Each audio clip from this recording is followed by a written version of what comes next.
Today we're going to put 2 propane tanks in the bay for backup. And maybe change some filters.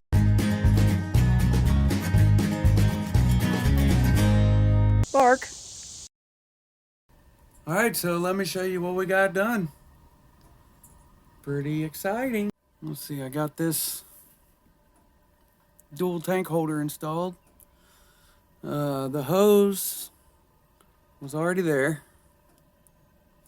So, let's see, we got the onboard tank, and the hose comes up,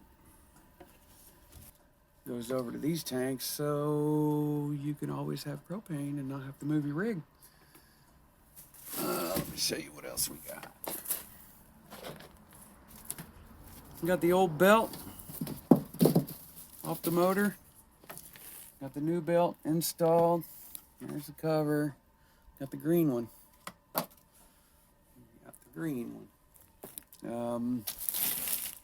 Extra air filter for the air conditioning.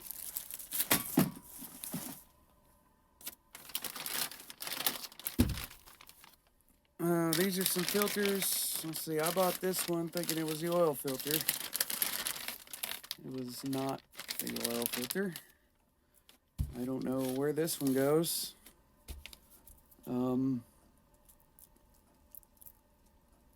This is supposed to be a fuel filter somewhere.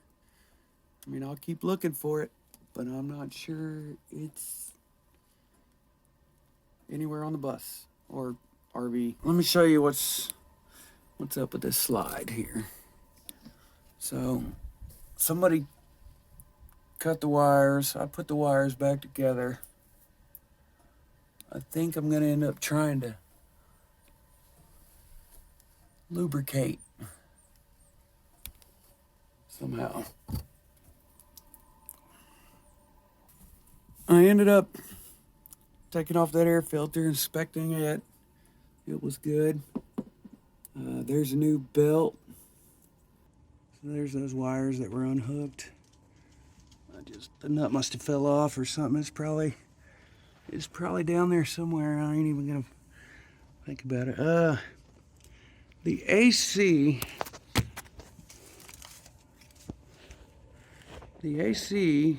has no gas, so I'm gonna assume it has a leak. This thing holds 5 gallons of oil. New oil filter. Got a new fuel filter. There's the part number.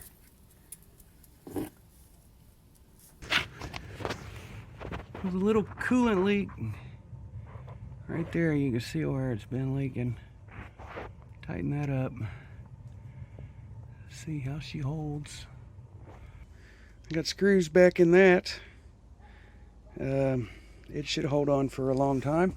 I use smaller screws. That way, if they ever strip out again, he could just go up to the next size screw, put new screws in it, and it should be easy to fix if it ever breaks again. So I was checking out the refrigerator and noticed that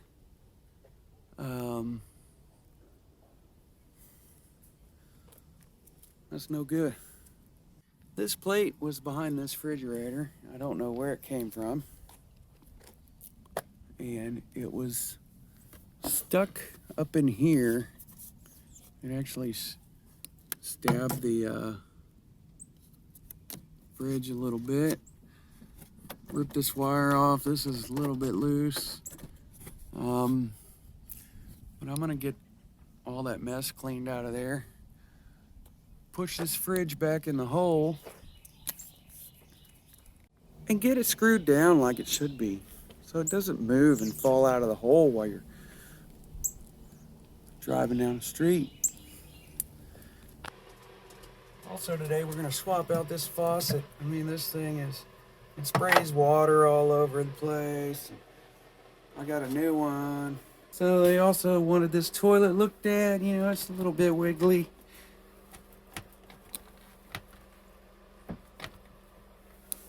So, check that out. I got a new toilet. See how that goes. Ain't got the booty sprayer though. It doesn't really work right. It's kind of, it doesn't fill the bowl when you push on the pedal just a little bit.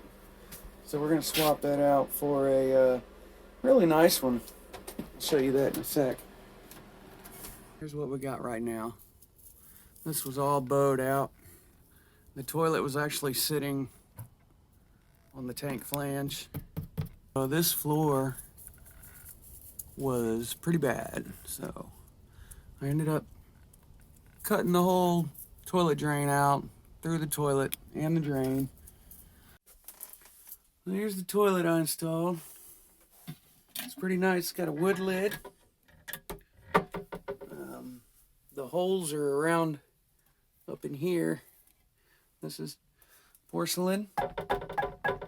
This is plastic. And it's got the handle for the foot. That one you ain't got to touch nothing. So here's what we did.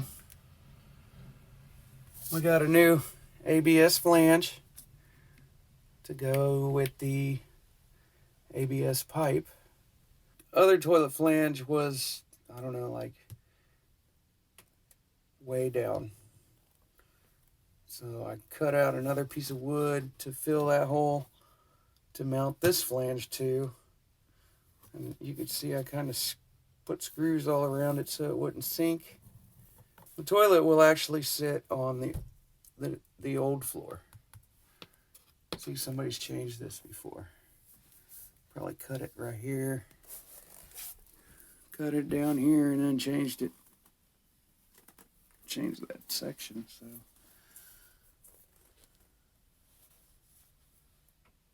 I think I'm going to pull that up, get the pipe cut, glued in there, and start getting this toilet done. And that's not going to work either. I'll probably cut that brass off and put a push fitting, shorten those tubes a little bit, get this to line up right. There you go. You can kind of see how I fixed it. The bottom had like a piece of paneling on it, so it wasn't enough. So I put that piece of wood down there, new piece of wood on top, screwed all that together underneath the flooring. So I really don't think she's going anywhere. Usually there's a rubber grommet that the pipe goes into and makes it expand, and it seals the tank. This one, I don't know what this is, so I'm not going to mess with it. I'm just going to cut this right about there and stick this coupler on there. So this is what I got for a little quick change. Take this off. If you ever need to, just unscrew the hose clamps and take it apart. That's what she'd be looking like now. Those screws were a little bit overkill, but those were 4-inch screws. Looks like I could have went with 3-inch, but I'll just chop those off or something. Just in case something happens in the future and they need to pull this all up and redo it. Make it a lot easier than putting a glue-in piece. Just rubber and hose clamps. Get the shower fixed. Got that shimmed up with some nylon washers and a bushing. And she opens extra batteries now. I did get the bathroom faucet installed. There's also a furnace down in that hole. I don't know if you can see it, but it doesn't work. I think it clogged up with dust and overheated the unit. And it's down in that hole. It's bigger than that hole. And I'm not sure what I'm going to do about that, but we'll see, won't we? Check your oil, folks.